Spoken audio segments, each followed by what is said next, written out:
This video has been making the rounds lately. This is Neil deGrasse Tyson, widely regarded as a scientist.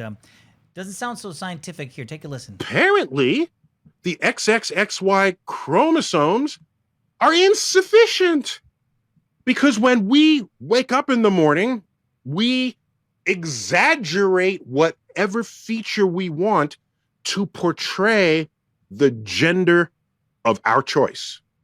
Okay, I'm gonna stop this a couple times. First of all, I don't know that that's true.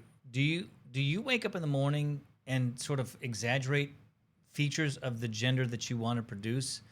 I mean, maybe you wake up some mornings and you feel really manly if you're a guy, or maybe you feel, very vulnerable if you're a guy, or maybe you're a woman and you wake up and you feel like, you want to take on the world, or maybe you feel like, you just want to stay under the covers. This doesn't change your gender. Anyway. Either the one you're assigned, the one you choose to be, whatever it is. And so now now just to tie a bow on this, I say to you, somewhere I think I read that the United States was a land where we have the pursuit of happiness. Yes. Suppose no matter my chromosomes, today I feel 80% female, 20% male. I'm gonna put on makeup. I'm gonna do that. Tomorrow I might feel 80% male. I'll remove the makeup and I'll wear a muscle shirt. Why do you care? Yeah. What business is it of yours to require that I fulfill your inability to think of gender on a spectrum? Okay, so let me answer this. Why do I care? What business is it of mine? There's a few things. Number one, it becomes my business when somebody who's confused about their gender wants to pull me into their delusion. Okay, that's when it becomes my business. Now, it's America, like you said, the pursuit of happiness. If you're an adult and you decide that you want to change your gender, you have the freedom to do that.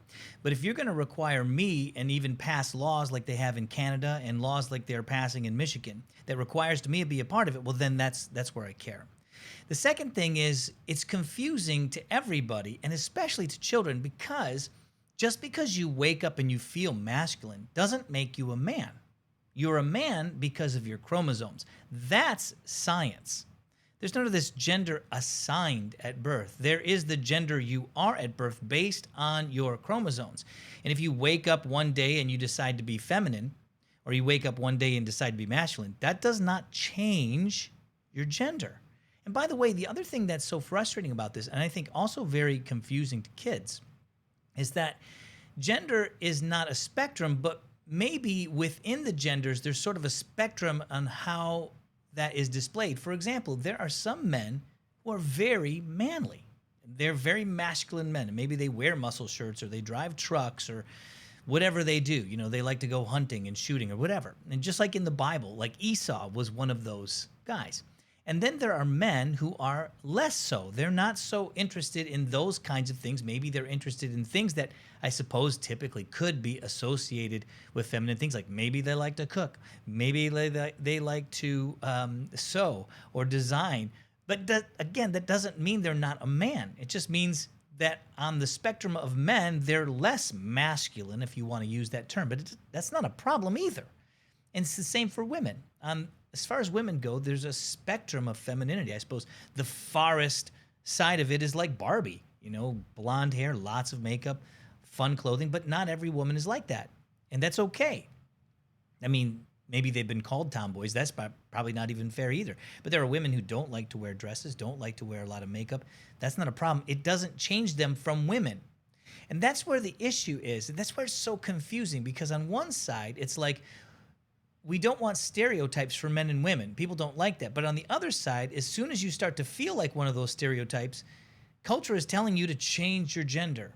And it doesn't make any sense. And shame on you, Neil deGrasse Tyson, who's allegedly a scientist, for disregarding the biological basis for gender, which is encoded into your genes. All right, that's all for now. Thanks for watching.